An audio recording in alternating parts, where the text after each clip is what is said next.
គ្រាន់តែមិត្តភក្តិបានខំចំទេសមួយគ្រាប់ប៉ុន្តែប្តីបែរជាស្ដីបន្ទោសឲ្យប្រពន្ធយ៉ាងពេញទំហឹងប្រពន្ធខឹងជាខ្លាំងបានបោកប្រាស់ម្ហូបអាហារនៅលើទៅចោលទាំងអស់ទាំងស្ដីបន្ទោសទៅកាន់ម្ដាយរបស់ប្តីមនុស្សជាប្តីឃើញប្រពន្ធមិនគោរពទៅកាន់ម្ដាយរបស់ខ្លួនបែបនេះបានចូលមកបំរុងនឹងប្រដៅនាងប៉ុន្តែត្រូវបាននាងផ្ទះមួយកំភ្លៀងយ៉ាងខ្លាំងហើយមូលហេតុដែលនាងស្អប់ពួកគេដល់ថ្នាក់នេះព្រោះតែនាងគឺជាមនុស្សដែលបានកើតមកវិញម្ដងទៀតជាតិមុននាងបាននិពន្ធបទចម្រៀងឲ្យទៅប្តីរបស់ខ្លួនរហូតក្លាយជាតារាល្បីប៉ុន្តែនៅក្នុងកម្មវិធីប្រកួតរង្វាន់មនុស្សថោកទាបម្នាក់នេះបានប្រកាសថាគេបានរៀបការជាមួយនឹងមនុស្សស្រីផិតក្បត់អស់រយៈពេល5ឆ្នាំមកហើយនាងងឺដំណឹងបើកនេះនៅថ្មឹងមួយកន្លែងបន្ទាប់មកប្រញាប់ដេញតាមគេដើម្បីសួរមូលហេតុប៉ុន្តែមនុស្សថោកទាបម្នាក់នោះមិនចង់ឲ្យអាចកំបាំងរបស់គេដឹងឮគេបានរុញច្រាននាងធ្លាក់ពីលើអគារចុះមកក្រោមប៉ុន្តែប្រហែលជាទេវតាអតីតកម្មនាងទើបនាងអាចត្រឡប់មកវិញកាលពី5ឆ្នាំមុនឃើញមនុស្សប្រុសស្រីនៅចំពោះមុខនេះនាងខឹងហើយរុញច្រានម្ហូបអាហារនៅលើតុបន្ទាប់មកគឺស្ថានភាពនៅពេលបើកឆាកដំបូងហើយម្ដាយរបស់ប្តីពេលនេះរៀបចំនឹងបំភ័យទៅកាន់នាងយកលិខិតលែងលះដើម្បីមកគំរាមទៅកាន់នាងហើយមនុស្សប្រុសថោកទាបម្នាក់នោះក៏បាននិយាយថាឲ្យតែនាងលុតជង្គង់សុំទោសនោះគេនឹងលើកលែងទោសឲ្យនាងប៉ុន្តែពួកគេមិនដឹងទេថានាងមិនមែនជាមនុស្សស្រីទន់ខ្សោយដែលត្រូវពួកគេធ្វើបាបដោយការមុនទៀតទេនាងបានប្រញាប់ស៊ីញេឈ្មោះនាងស៊ីញេពិតមែនទេទីវសៀវនាងពិតជាឈួតមែនទេគេគ្រាន់តែលេងសើចជាមួយនឹងនាងទេតើនាងត្រូវតែលែងលះមែនទេឲ្យគេស៊ីញេចុះបើទោះជាគេស៊ីញេតើវាយ៉ាងម៉េចទៅនាងរស់នៅគឺជាមនុស្សផ្ទះខ្ញុំស្លាប់ក៏ជាមនុស្សរបស់ផ្ទះខ្ញុំនាងលែងលះហើយក៏ត្រូវតែបន្តនិពន្ធបទចម្រៀងឲ្យកូនប្រុសរបស់ខ្ញុំក៏ត្រូវតែរកលុយឲ្យពួកយើងទេខាងឯងឆាប់ទៅតាមម្ដាយរបស់ឯងហើយនិងសាហាយរបស់ឯងទៅចេញពីផ្ទះយើងឲ្យឆាប់ទាវសៀវក្រៅពីខ្ញុំទៅគ្មានអ្នកណាត្រូវការយកមនុស្សអាក្រក់ថតដូចជានាងទេលោករៀបការជាមួយនឹងខ្ញុំឯងព្រោះតែបទចម្រៀងដែលខ្ញុំបាននិពន្ធមែនទេប្រភេទមនុស្សដែលលោភលន់គិតតែផលប្រយោជន៍ដូចជាលោកនេះគឺមិនសាកសមច្រៀងបទចម្រៀងរបស់ខ្ញុំទេអាចនិពន្ធឲ្យយើងហើយនឹងមីងុកគឺជាគុណស្រ័យរបស់នាងបងទាវសៀវនាសម័យនេះមិនអាស្រ័យលើកម្លាំងរបស់មនុស្សតែម្នាក់ទេតែអាចឡើងទៅលើរួចនោះប្រសិនបើភ្ញៀវគ្មានខ្ញុំហើយនឹងទីថៃប្រភេទសម្រាមដូចជានាងនេះគឺមិនអាចរស់នៅក្នុងសង្គមនេះបានផងចេញតម្លៃមកបទចម្រៀងរបស់នាងខ្ញុំនឹងទិញបទចម្រៀងរបស់ខ្ញុំនឹងមិនឲ្យជនថោកទាបហើយនឹងសាហាយច្រៀងទេកម្មវិធីតារាឯកថ្ងៃនោះខ្ញុំច្បាស់ជាចូលរួមពួកឯងឆាប់មើលឲ្យច្បាស់ទៅថាអ្នកណាទើបជាតារាឯកលេខ1និយាយរួចនាងក៏បានចាក់ចេញទៅរកសិស្សច្បងដើម្បីរៀបចំការសាក់លបងចម្រៀងប៉ុន្តែមិនដឹងទេថាមនុស្សថោកទាបម្នាក់នេះបានលួចបទចម្រៀងមុនពេលនាងចាក់ចេញទៅមិនត្រឹមតែប៉ុណ្ណោះគេបានសុំកុំពីរាយឲ្យសាហាយរបស់គេទៀត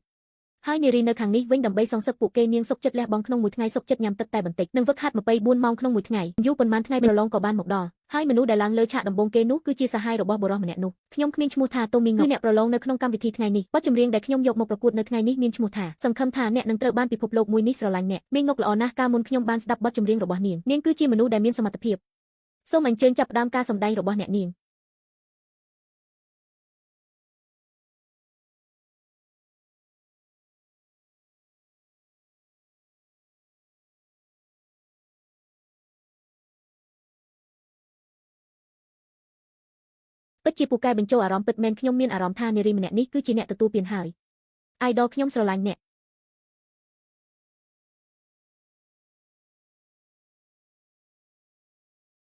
អរគុណមីងងុកបទចម្រៀងដែលនាងច្រៀងនេះគឺជាបទចម្រៀងដែលល្អជាងគេបំផុតដែលខ្ញុំបានស្ដាប់ពីមុនមកមីងងុកនាងពិតជាមានសមត្ថភាពខ្លាំងណាស់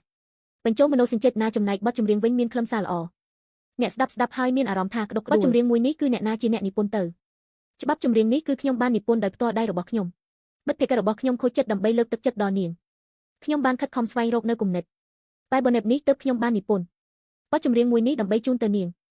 ល្អណាស់មិនខុសទេដែលជាមនុស្សម្នាក់ដែលកើតមកនៅក្នុងត្រកូលសិល្បៈសមត្ថភាពរបស់នាងគឺខ្លាំងជាងអ្នកមកប្រឡងការមុនទៀតមីងងុកនៅក្នុងការប្រឡងមួយនេះអ្នកទទួលបានជ័យលាភីគឺនាងមិនខានទេ10ពិន្ទុទាវសៀវមិនខ្វល់ថានាងមកឬមួយក៏អត់ប៉ុន្តែជ័យលាភីមួយនេះខ្ញុំយកមិនខានទេ9ពិន្ទុនាងពិតជាពូកែប៉ុន្តែនៅថ្ងៃនេះនៅទីនេះមានអ្នកប្រកួតអ្នកទៀតអាចថាគឺជាគូស្រូវដែលខ្លាំងជាងគេបំផុតរបស់នាងមានឈ្មោះថាទាវសៀវតើនាងជឿទេអរគុណគណៈកម្មការខ្ញុំមិនខ្លាចនៅការប្រកួតប្រជែងសូមអញ្ជើញអ្នកប្រកួតបន្ទាប់មកទៀតទាវសៀវ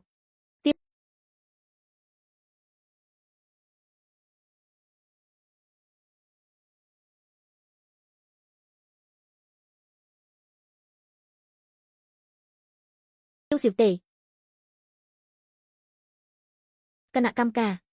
តើលោកស្គាល់ខ្ញុំមែនទេមិនស្គាល់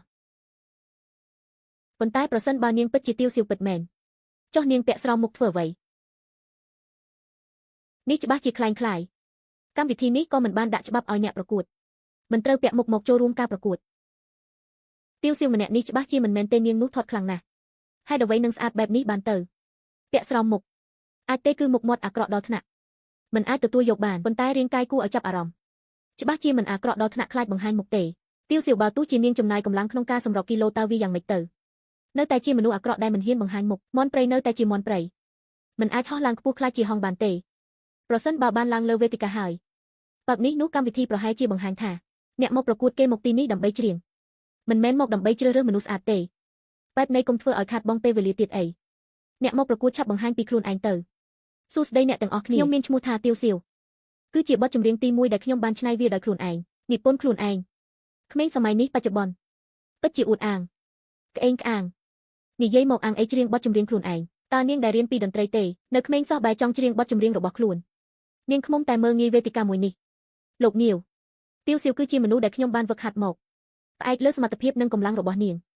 ច្រៀងបទចម្រៀងផ្ទាល់ខ្លួនគឺគ្មានបញ្ហាទេលោកនៅក្មេងណាស់កុំឲ្យគេបោកប្រាស់បានអីគេនិយាយថាបទផ្ទាល់ខ្លួនអ្នកណាទៅដឹងទៅថាគេជាអ្នកលួចរបស់គេមកឬអត់ត្រូវឲ្យខ្ញុំពិតជាស្អប់មនុស្សដែលចូលចិត្តខុសពីរបស់អ្នកដទៃអ្នកទាំងអស់គ្នានៅទីនេះគឺជាមនុស្សដែលមានមុខមាត់មានកេរ្តិ៍ឈ្មោះខ្ពង់ខ្ពស់ខ្ញុំឃើញថាឲ្យគេឈរនៅកាន់វេទិកាគឺជាការអាប់មុខដល់ទស្សនិកជននិងពិភពតន្ត្រីទាំងអស់អំបញ្ញមិញនេះទៅមីងុកក៏បានច្រៀងបទចម្រៀងផ្ទាល់ខ្លួនបទចម្រៀងរបស់ខ្ញុំហេតុអ្វីនឹងក្លាយទៅជាការអាប់មុខដល់ទស្សនិកជនបាននាងមានសិទ្ធិអ្វីក្នុងការប្រៀបធៀបជាមួយនឹងមីងុកតាំងពីតូចគេបាននៅជាមួយតន្ត្រីហើយនាងបើកមាត់មកគឺនិយាយគ្មានដឹងអីច្បាស់ណាស់ថាជាមនុស្សដែលគ្មានសមត្ថភាពក្នុងការច្រៀងនាងនិយាយអំពីច្បាប់ដើមពិតជាមិនចេះប្រមាណខ្លួនឆាប់ចុះពីលើវេទិកាទៅកុំឲ្យបាក់មុខចំពោះសមត្ថភាពរបស់នាងឈរនៅលើវេទិកាសម្ដែងខ្ញុំមានអារម្មណ៍ថាធុញទ្រាន់ជាងអង្គុយនៅក្នុងធុងសម្រាមទៅទៀតនាងសើចអ្វីទៅខ្ញុំសើចអ្នកទាំងអស់គ្នាអង្គុយនៅទីនេះគឺជាសម្រាមទាំងអស់មិនបន្ទោសទេដែលពិភពតន្ត្រីនៅចិនបច្ចុប្បន្ននេះមិនដែលលេចមុខបទចម្រៀងដែលពីរោះណាពិតជាគ្មានដឹងខ្យល់អីនាងនិយាយពិបាកស្ដាប់បែបនេះនាងចង់ច្រៀងទៀតមែនទេខ្ញុំខ្លាចថានាងច្រៀងរួចទស្សនិកជនទាំងអស់សុទ្ធតែក្អួតទាវសៀវនាងស្ដាប់ខ្ញុំបកស្រាយធ្វើមនុស្សកុំក្អេងក្អាងខ្លាំងពេកសមត្ថភាពរបស់នាងមកទីនេះគឺដើម្បីលេងឲ្យសប្បាយតែប៉ុណ្ណោះបែបនេះទៅចុះខ្ញុំនៅឲ្យឱកាសនាងម្ដងរកបទចម្រៀងរបស់ខ្ញុំមួយសម្ដែងទៅខ្ញុំមិនដែលបានស្ដាប់បទចម្រៀងរបស់នាងទេនាងមិនដែលស្ដាប់ទេមែនទេរឿងនេះខ្ញុំមួយឆ្នាំបានធ្វើកម្មវិធី30នៅប្រទេសចិន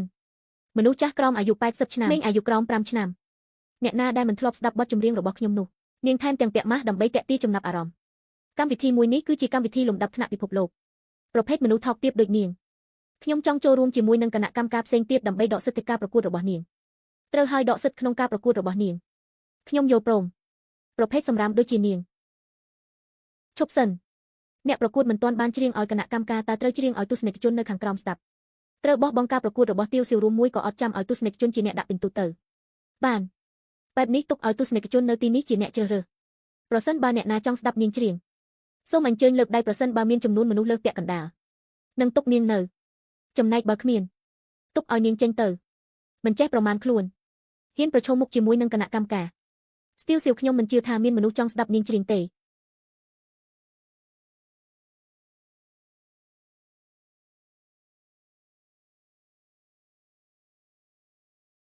ខ្ញុំគាំទ្រកាតគួយទាវសៀវកូធំលើកដៃហើយពួកយើងត្រូវតែគាំទ្រអាយដលរបស់យើងឲ្យគេច្រៀងទៅឲ្យគេច្រៀងទៅ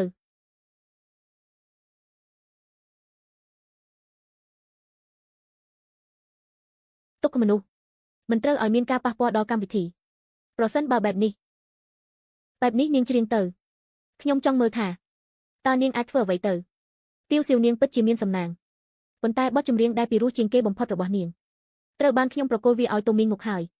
ខ្ញុំមើលថាតើនាងយកអ្វីមកដើម្បីឈ្នះមិនចេះប្រមាណខ្លួនទាវសៀវនៅក្នុងវេទិកានេះនាងបានកំណត់មកយ៉ាងច្បាស់ថានឹងចេញហើយអរគុណទស្សនិកជនទាំងអស់គ្នាមុនពេលខ្ញុំសម្ដែងខ្ញុំចង់និយាយប៉ុន្មានម៉ាត់ជូនមនុស្សម្នាក់ធ្លាប់ឈួតព្រោះស្រឡាញ់សុខចិត្តលះបង់ខ្លួនឯងលះបង់ក្តីស្រមៃប៉ុន្តែពេលវេលាបានបង្ហាញក្តីល្ងងរបស់ខ្ញុំរស់មកម្ដងទៀតលើកនេះខ្ញុំនឹងរស់នៅដើម្បីខ្លួនឯងច្រៀងដើម្បីខ្លួនឯងចាប់ពីពេលខ្ញុំឈរនៅលើវេទិកាមួយនេះលោកឆាប់មើលឲ្យច្បាស់បើកភ្នែកឲ្យច្បាស់រាល់អ្វីដែលខ្ញុំបានឲ្យលោកនៅអតីតកាលខ្ញុំនឹងដកចេញបណ្ដោះបន្តិចម្ដងបន្តិចទាវសៀវប្រសិនបើនាងហ៊ានបកអាក្រាតរឿងរវាងយើងទាំងពីរធ្វើឲ្យខ្ញុំបាត់បង់នៅកេរ្តិ៍ឈ្មោះខ្ញុំនឹងធ្វើឲ្យនាងហើយនិងគ្រួសាររបស់នាងទាំងមូលស្លាប់ទៅជាមួយគ្នាបទចម្រៀងមួយនេះក៏ចេញមកពីបទចម្រៀងដែលខ្ញុំបានរស់ឡើងវិញ